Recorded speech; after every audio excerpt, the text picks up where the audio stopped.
Bismillahirrahmanirrahim. Assalamualaikum warahmatullahi wabarakatuh. Selamat datang di SMP Tawakal. Pada hari ini kita sangat berbahagia bisa menyampaikan beberapa hal berkaitan dengan kurikulum yang terdapat di SMP Tawakal.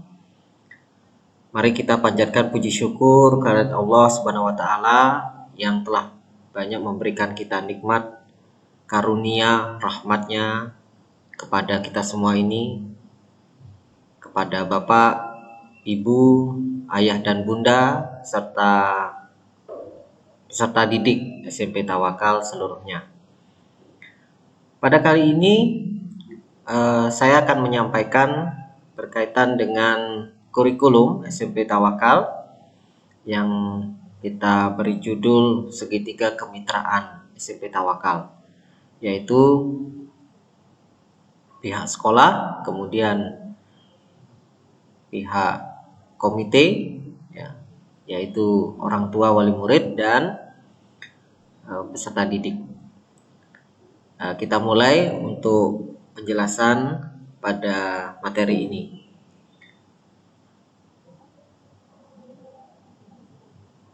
Pada materi ini, yang pertama akan kami sampaikan berkaitan dengan pengenalan sekilas kurikulum SMP Tawakal. Kemudian yang kedua, karena ini adalah dalam masa pandemi COVID-19, maka kita akan sampaikan langkah maupun segala hal yang berkaitan dengan kurikulum yang kita tempuh pada saat ini. Nah, pada keadaan normal, ini kurikulum yang kita gunakan. Nah, ini kita sampaikan ya. Nanti akan kita bahas satu persatu pengertian kurikulum nasional, muatan pembelajaran, mata pelajaran dalam kurikulum nasional ini, kemudian mata pelajaran dalam struktur kurikulum SMP Tawakal.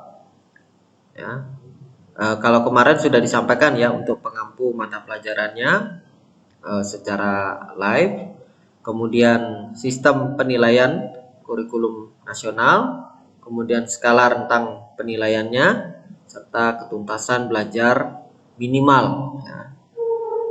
Kalau dalam kurikulum itu bisa disebut dengan ketuntasan belajar minimal ataupun ketuntasan kriteria ketuntasan minimal dan kriteria kenaikan kelas. Baik, Bapak, Ibu, Ayah, Bunda yang menyaksikan, kemudian teman-teman peserta didik, ini bisa kita saksikan untuk yang pertama. Nah, kurikulum itu sederhananya adalah seperangkat rencana dan pengaturan mengenai tujuan, isi, bahan pelajaran, serta cara yang digunakan sebagai pedoman penyelenggaraan kegiatan pembelajaran untuk mencapai tujuan pendidikan tertentu. Nah, kalau mau lebih disederhanakan lagi, putra-putri kita, bagi Bapak Ibu, untuk teman-teman kelas 7 sampai kelas 9, kurikulum tersebut adalah mulai kalian datang di sekolah sampai kalian pulang. Nah, itu adalah bagian cakupan dari kurikulum secara sederhana. Oke, kemudian ini tantangan ke depan kurikulum kita, ada beberapa yang perlu kita sampaikan tekanannya. Tantangan masa depan itu kita memiliki menghadapi globalisasi, perdagangan bebas, itu WTO, World Trade Organization, kita menghadapi itu. Bagaimana kita mempersiapkan sumber daya manusia terutama, karena jenjangnya mulai dari pendidikan yang usia dini, kemudian pendidikan dasar, pendidikan menengah, sampai pendidikan lanjutan atau pendidikan tinggi. Nah, itu memang kita harus persiapkan sehingga nantinya kita memiliki sumber daya manusia yang kompeten. Kemudian masalah lingkungan hidup, ya, kemudian kemajuan teknologi informasi. Nah, seperti yang kita gunakan saat ini juga lebih banyak menggunakan teknologi informasi. Kemudian ekonomi berbasis pengetahuan, ya, kemudian kebangkitan industri kreatif dan budaya. Nah, kalau kita mengenal sekarang dengan belanja online, nah, itu adalah salah satu kebangkitan industri kreatif dan budaya.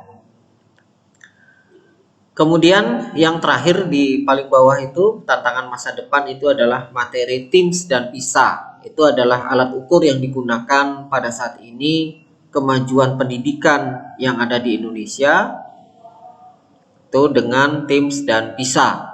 Jadi kemampuan kompetensi dari siswa-siswa atau peserta didik itu diukur dengan kemampuan dalam hal penguasaan matematika, kemudian literasi.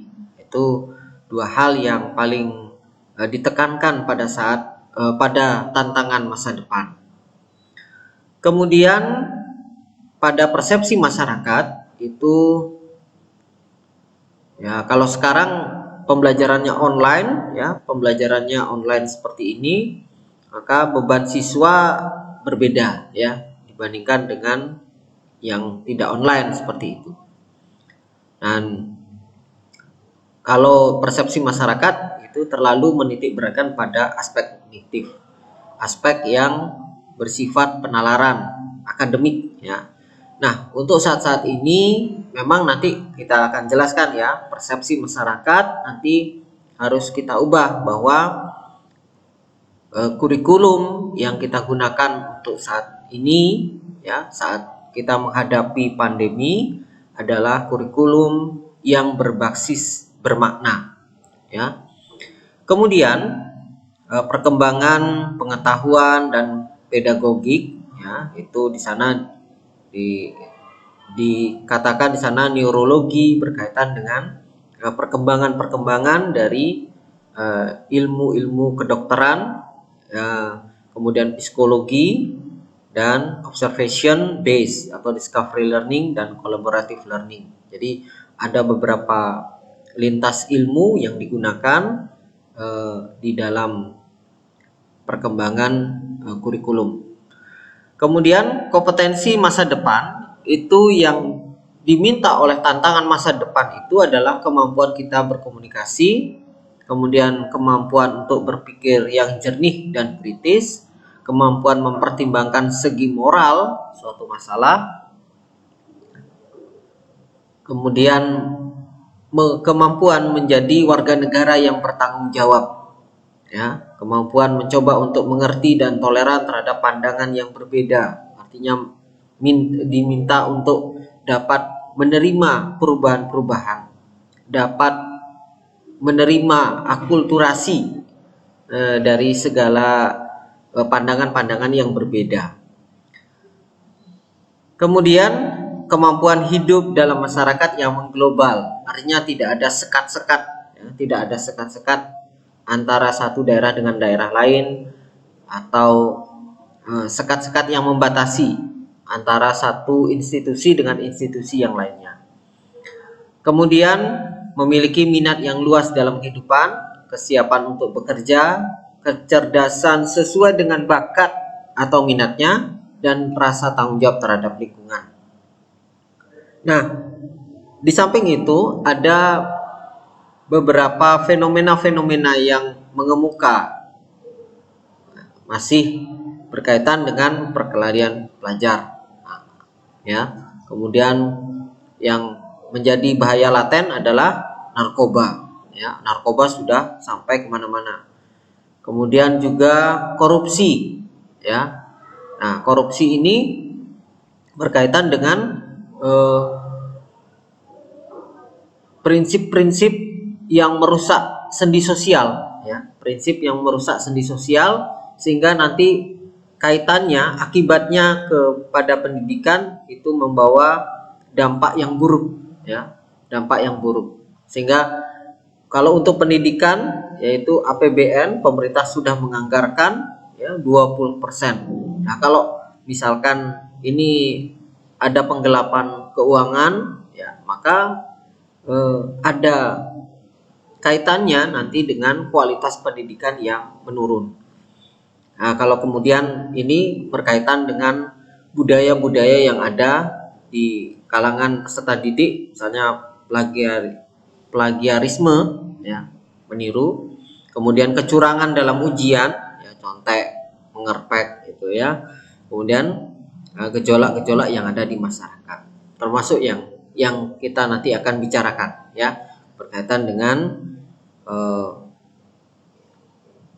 pandemi COVID-19 ini. Oke, kita lanjutkan.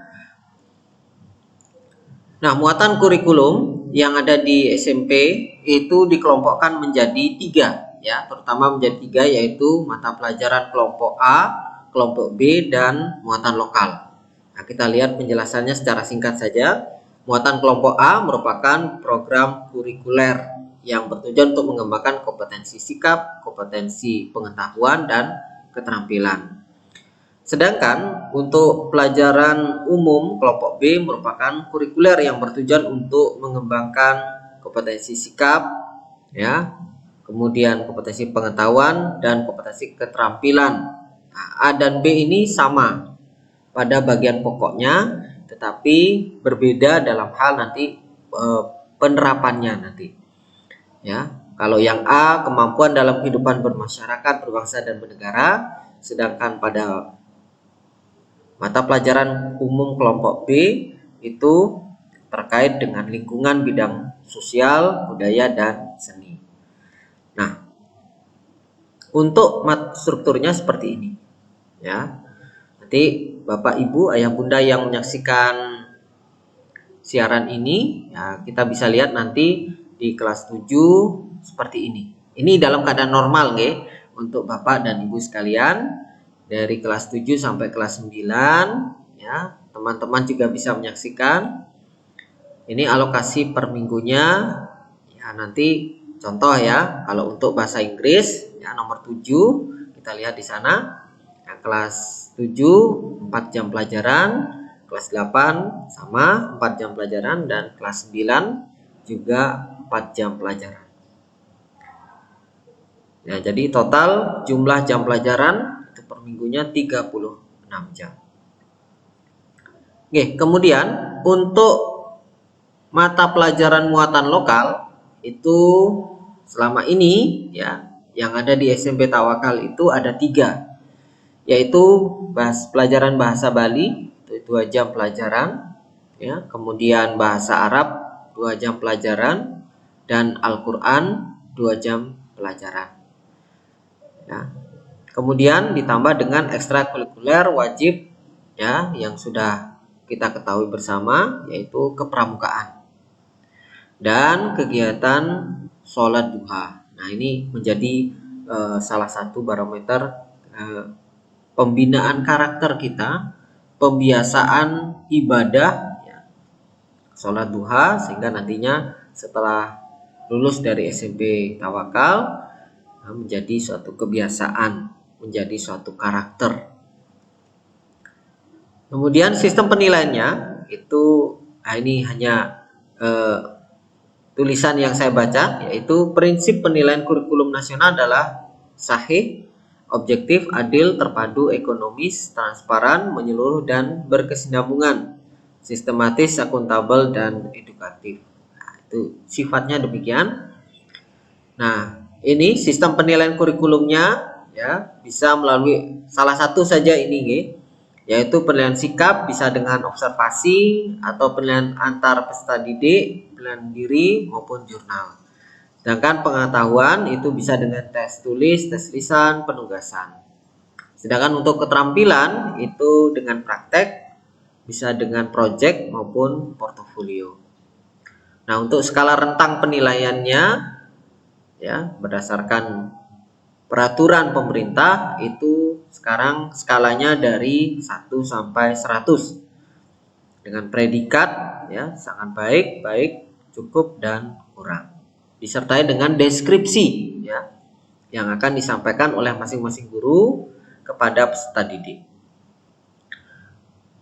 Nah, ini ketuntasan belajar minimal atau KBM atau sering kita sebut dengan KKM itu adalah kriteria paling rendah untuk menyatakan peserta didik mencapai ketuntasan dari suatu mata pelajaran.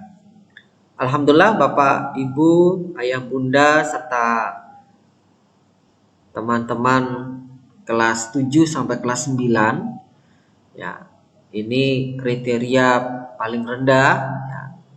Ini sudah kita tetapkan untuk beberapa mata pelajaran paling rendah adalah 75 ya. Nanti yang tertingginya ya sesuai dengan kompetensinya masing-masing ya. Ada yang 75 di kelas 7, nanti meningkat di kelas 8 sampai di kelas 9 sehingga meningkat setiap tingkatnya, kita tingkatkan sehingga setelah lulus memiliki kompetensi yang baik.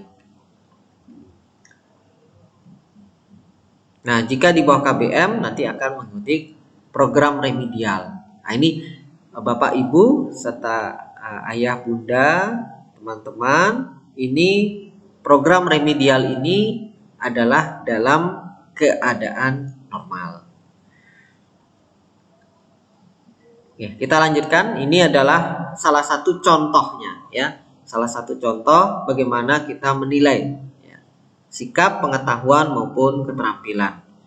Sikap itu kualifikasi kemampuannya adalah memiliki perilaku yang mencerminkan sikap orang yang beriman, berakhlak mulia, berilmu, percaya diri, dan bertanggung jawab dalam interaksi secara efektif dengan lingkungan sosial dan alam dalam jangkauan pergaulan dan keberadaannya.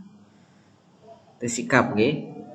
Kemudian kualifikasi kemampuan untuk pengetahuan adalah memiliki pengetahuan faktual, konseptual, dan prosedural dalam ilmu pengetahuan, teknologi, seni budaya, dengan wawasan kemanusiaan, kebangsaan, kenegaraan, dan peradaban terkait dengan fenomena dan kejadian yang tampak.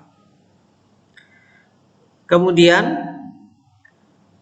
kualifikasi kemampuan pada keterampilan itu memiliki kemampuan pikir, tindakan yang produktif dan kreatif dalam ranah yang konkret maupun juga yang abstrak sesuai dengan materi yang dipelajari di sekolah dan sumber lain ya. Nah, ini kalau kriteria kenaikan kelas. Nah, ini dalam keadaan normal ya. Sekali lagi kami sampaikan, itu peserta didik dinyatakan naik kelas ke tingkat selanjutnya jika memenuhi kriteria, yaitu memperoleh nilai sikap minimal baik ya. Nah, kita dalam hal sekolah ini pun juga kita dalam rangka mendidik ya, mendidik diri kita, mendidik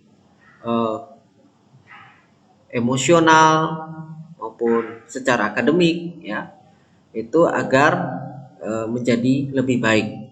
Nah, di sini kalau untuk kriteria kelulusan atau kenaikan itu memperoleh nilai sikap minimal baik dan tidak memiliki minimal 3 nilai mata pelajaran di bawah KBM pada akhir semester. Nah, ini sampai saat ini biasanya tidak ada yang memiliki 3 nilai mata pelajaran di bawah KBM, tidak pernah ya. Insya Allah Bapak dan Ibu, Ayah Bunda bisa mempercayakan kepada kami untuk mendidik putra putri Bapak dan Ibu sekalian sehingga menjadi anak-anak yang bisa membahagiakan ya, minimal dengan belajar mengetahui ya, kemudian dapat ya mengelola pengetahuan sehingga memiliki nilai yang minimal bisa diraih. Nah, ini saat ini adalah yang berkembang adalah dari teacher center ke student center. Jadi kalau dahulu guru sangat berperan penting dalam hal transfer ilmu pengetahuan, maka untuk saat ini pada student center. Jadi siswa atau peserta didik diharapkan lebih aktif untuk memperoleh atau menimba ilmu.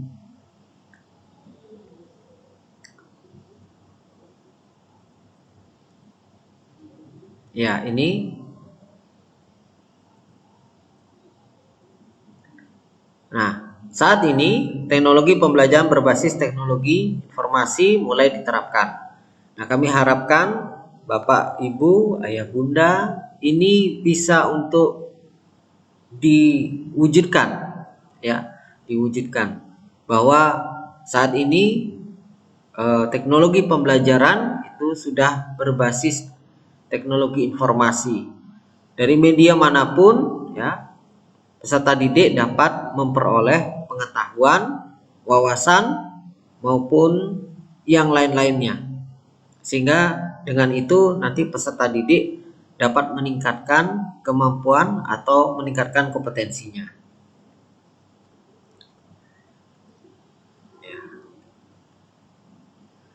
Nah, ini jadi saat ini ilustrasinya jangan sampai seperti ini. Nah, jadi peserta didik itu tidak dijejali dengan ilmu melulu. Jadi peserta didik juga harusnya, ya, mencari ilmu, ya, mencari ilmu, menimba ilmu baik dari diri kita sendiri maupun dari lingkungan sekitar. Jadi diharapkan lebih aktif, nah, sehingga nantinya memiliki kompetensi yang lebih baik. Nah, Bapak, Ibu, Ayah, Bunda, serta teman-teman kelas 7 sampai kelas 9, pada saat ini kita memang menghadapi satu pandemi. Pandemi ini tidak kita harapkan bersama, tetapi untuk menyikapi itu kita memerlukan konsep, prinsip, ya, kemudian pengelolaan, sehingga nanti kurikulum yang kalian tempuh di SMP Tawakal itu dapat berjalan dengan baik. Maka kita berupaya sedapat mungkin sehingga kalian dapat belajar, ya, belajar dengan maksimal, ya, belajar dengan maksimal. Nah, berikut ini berkaitan dengan kurikulum darurat, ya, konsep, prinsip, materi, metode, dan media belajar, serta pengelolaan dan penilaian. Ini yang kita akan terapkan pada 6 bulan ke depan atau 1 semester. Ya, kita tetap berpegang pada kalender pendidikan Provinsi Bali tahun pelajaran 2020 sampai 2021. Kemudian yang kedua adalah konsepnya adalah pembinaan karakter, kemudian ibadah dan peduli lingkungan. Pembinaan karakter ini kami harapkan bersama-sama kami Dewan Guru, Bapak, Ibu, Ayah, Bunda, baik Ayah, Bunda yang tidak terlibat aktif di komite maupun yang di komite, itu pembinaan karakter ini kami mohon bersama-sama, mari kita ajak, ya, mari kita bangun karakter putra-putri kita ini menjadi karakter yang tangguh menghadapi pandemi, tabah dalam hal menghadapi pandemi ini, kemudian mampu untuk mengatasi, mencari solusi-solusi sehingga nantinya menjadi, ya, peserta didik yang kompeten. Kemudian dalam hal juga ibadah. Kita tahu di sini SMP Tawakal, ya, memiliki muatan lokal untuk mata pelajarannya adalah mata pelajaran Al-Qur'an. Ya, saya menekankan kepada semua pihak, ya, agar, ya, dalam hal menghadapi pandemi COVID-19 ini, ya, harus juga mengedepankan ibadah. Dengan itu kita dapat memperkokoh mental, memperkokoh jiwa kita sehingga menjadikan kita mampu menghadapi pandemi COVID-19 ini dengan baik. Dan diharapkan tidak hanya ibadah tapi juga memiliki kepedulian terhadap lingkungan, baik lingkungan di dalam rumah maupun lingkungan dalam artian peduli lingkungan terhadap keberadaan kondisi di rumah, maupun juga berkaitan dengan kegiatan pembelajaran jarak jauh yang kita laksanakan. Kemudian, ini kemitraan sekolah, keluarga, dan komite. Jadi, Bapak, Ibu, Ayah, Bunda, serta teman-teman kelas 7 sampai kelas 9, kemitraan ini kami mohon untuk tetap dijaga dengan sebaik-baiknya, yaitu komunikasi antara sekolah, keluarga, komite, dan siswa itu ya, sehingga nantinya kegiatan-kegiatan yang akan kita laksanakan tersebut akan berjalan dengan lancar. Nah, dalam hal ini yang berikutnya adalah kita juga tetap untuk memperhatikan kesehatan, keamanan, dan keselamatan kita. Ya, dalam hal nanti konsep dari pembelajaran ya atau kurikulum darurat ini kita memperhatikan tentang kesehatan, keamanan, dan keselamatan kita bersama-sama. Untuk itu, maka saat ini kita tidak bisa untuk bertatap muka secara langsung ya di kelas. Nah, kita bertatap muka melalui suatu media nantinya, ya, media yang akan kita gunakan untuk mentransfer atau saling berkomunikasi, sehingga nantinya diharapkan secara maksimal kita bisa menyerap ilmu. Ya. Kemudian juga berkaitan dengan keamanan, ya, berkaitan dengan keamanan dan kesehatan. Kita juga tidak ingin kemudian sekolah akan menjadi tempat di mana tersebarnya virus tersebut. Maka untuk menjaga hal tersebut ya, kita melaksanakan kegiatan belajar mengajarnya dengan dalam kondisi kita pembelajaran jarak jauh. Kemudian yang terakhir adalah pendidikan yang bermakna ya. Jadi konsepnya ini adalah pendidikan yang mengutamakan makna dari suatu nilai-nilai pembelajaran yang kita laksanakan tersebut ya, bukan hanya berdasar pada pengetahuan kita karena sikap tidak mungkin kita akan bisa pantau dari sekolah ya, hanya gambaran-gambaran yang berkaitan dengan apa aktivitas yang dilakukan di rumah. Oleh karena itu, maka yang kita harapkan adalah peran dari orang tua juga untuk sama-sama dengan dewan guru ya, untuk memantau putra-putri kita agar nantinya pendidikan yang ditempuh oleh putra-putri kita ini memiliki makna pada mereka ya, memiliki makna.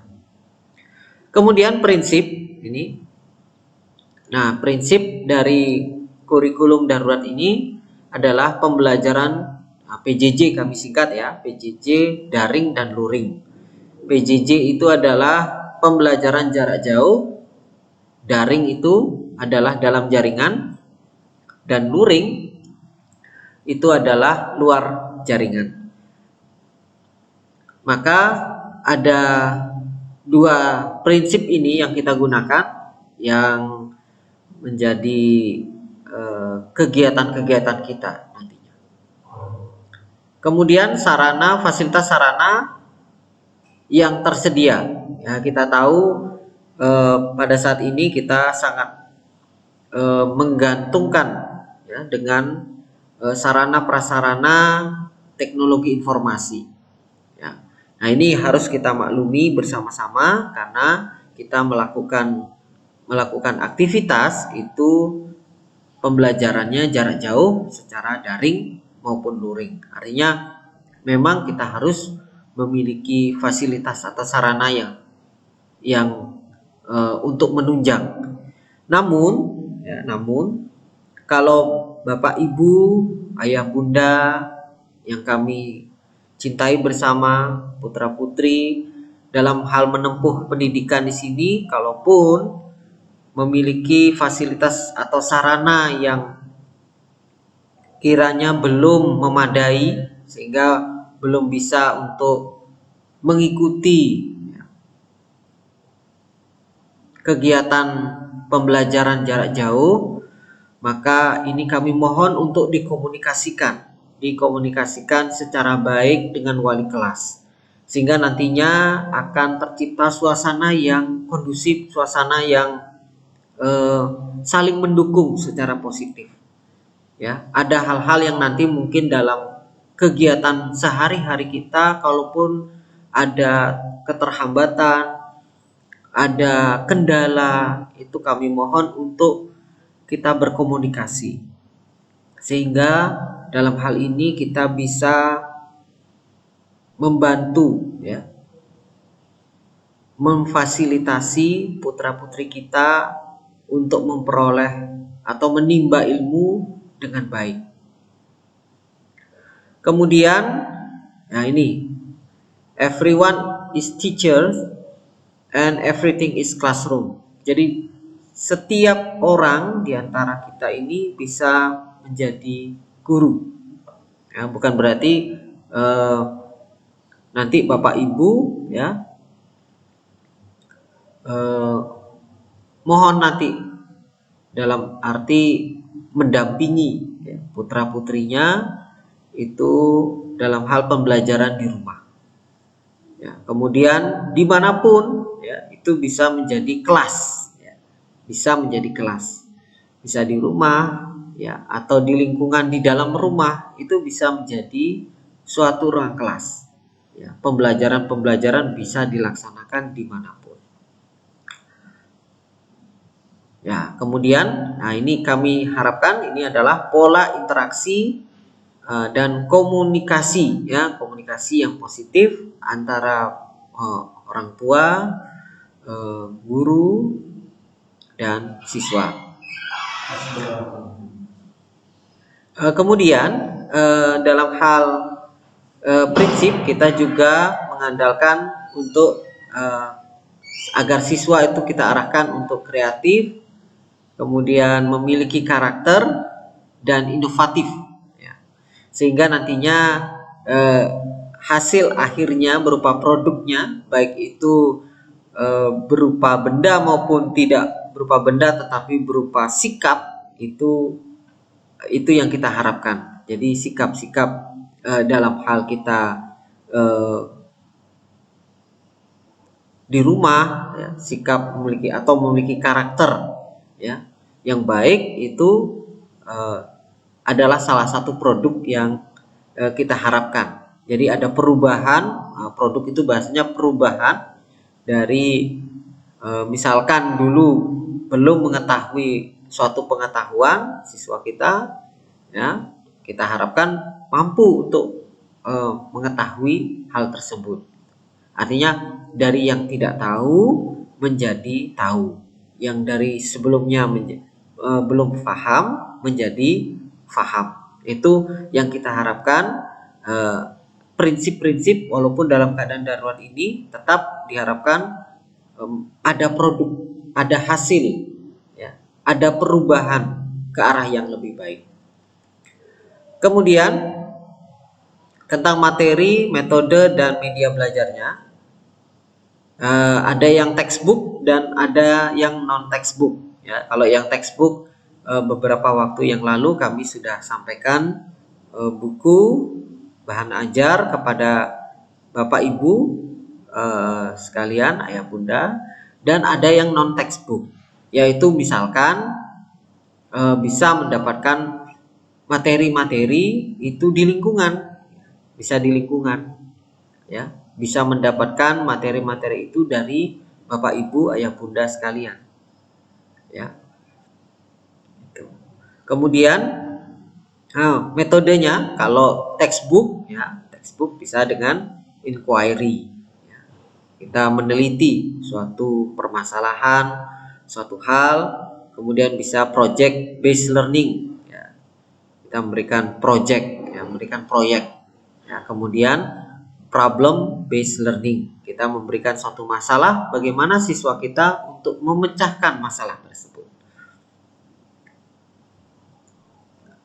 Nah, kemudian berkaitan dengan aktivitas dan tugas, ya, aktivitas dan tugas yang diberikan oleh guru, kami nanti upayakan agar tidak membebani Bapak, Ibu, Ayah, Bunda, sehingga Bapak, Ibu, Ayah, Bunda dapat beraktivitas sebagaimana biasa.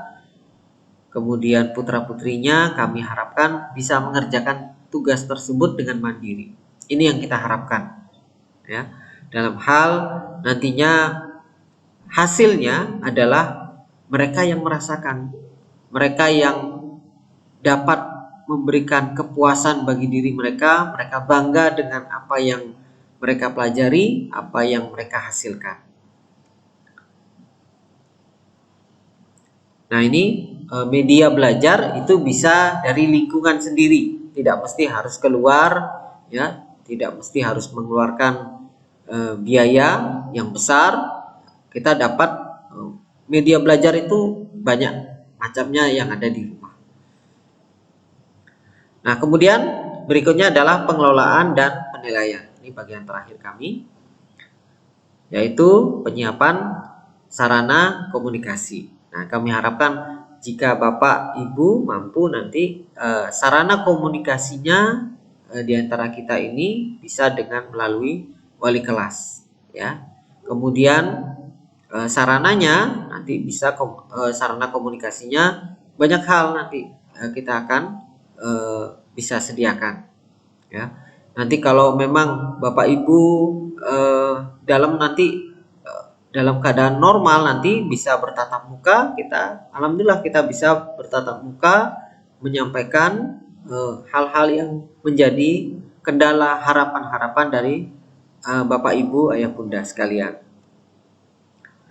Nah, kemudian model dari masa darurat ini adalah relaksasi, ya.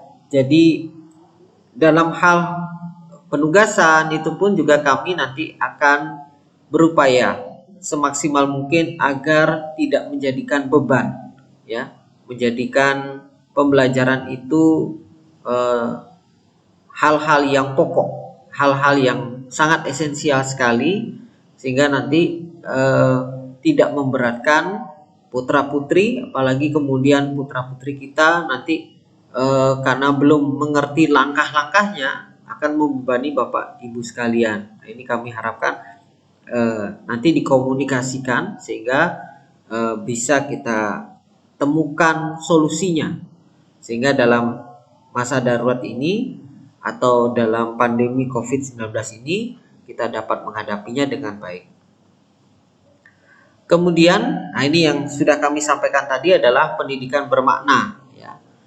KD itu tulisannya di sana adalah kompetensi dasar yang berkesinambungan, yang nanti yang digunakan dari kelas 7 sampai kelas 9 yang saling berkaitan satu sama lain.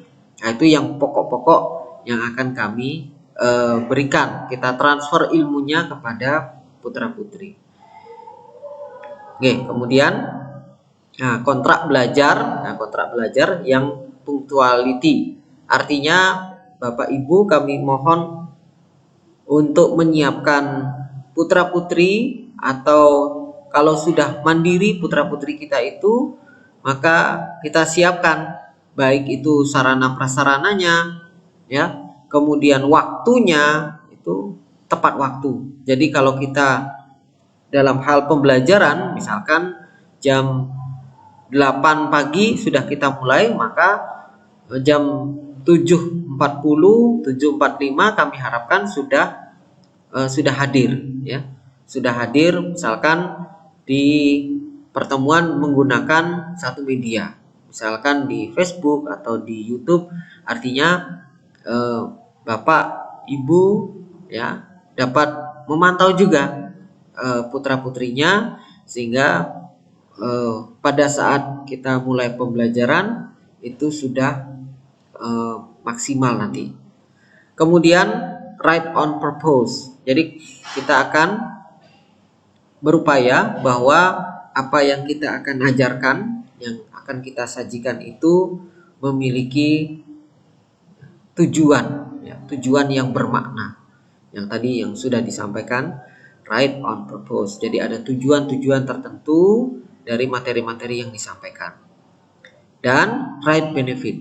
Kita berharap juga ilmu yang kita sampaikan, ya, atau para siswa itu menimba ilmu itu memiliki manfaat-manfaat, ya.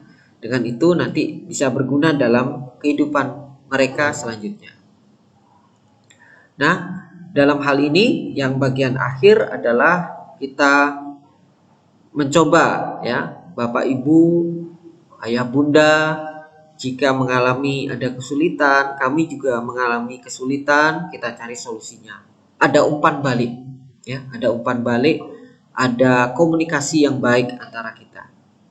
Nah, kemudian nanti kami akan membuatkan laporan-laporan tersebut, baik itu ke dinas maupun ke Bapak Ibu nanti dalam bentuk laporan pendidikan akhir semester, ya, atau itu juga yang ke dinas, ya.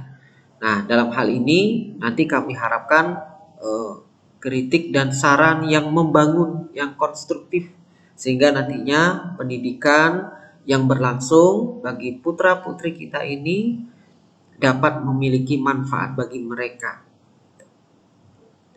Oke, demikian yang bisa kami sampaikan. Terima kasih dan kita memohon kepada Allah SWT agar kiranya Allah memberikan bantuan kepada kita. Allah membantu kita. Allah menguatkan kita dalam menghadapi pandemi COVID-19 ini, sehingga kita mampu, jika ada masalah kita mampu untuk mengatasinya, sehingga kita mampu untuk menjadikan putra-putri ini kebanggaan kita, menjadi